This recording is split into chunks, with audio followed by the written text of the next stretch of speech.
Steam जिनशासन, चावल का सिर्फ एक कण। तकरीबन 800 साल पहले की बात है। स्थान आबू देलवाड़ा।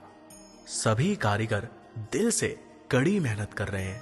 उतने में ही अनुपमा देवी का वहां आगमन होता है। सभी कारीगर खड़े हो जाते हैं। आंखों में आदर भाव है, चेहरे पर कृतज्ञता भाव है, हाथ जुड़े हुए हैं। उतने में ही अनुपमा देवी ने कहा, प्रवेश द्वार के पास मेरी आकृति बनानी है। सभी शिल्पी तो मानो खुश हो गए। मेरे हाथ में एक पूजा का थाल होना चाहिए और उस थाल में सिर्फ चावल का एक दाना होना चाहिए और कुछ भी नहीं। शेठानी जी, हम थाल में सोना मोहरे, फूल या अन्य पूजा की सामग्रियां की सुंदर रचना करें तो चावल का सिर्फ एक दाना ही क्यों?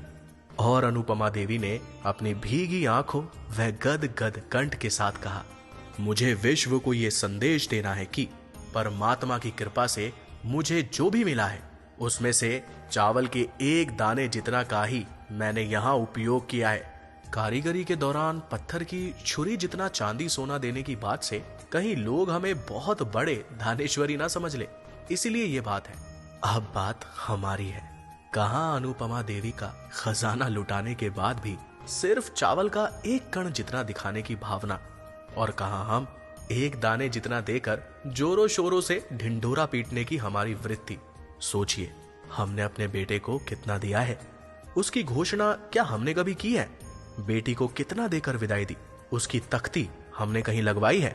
एक विदेशी टूर कितने में हुई, उसके खर्चे का बैनर हमने कहीं किया है?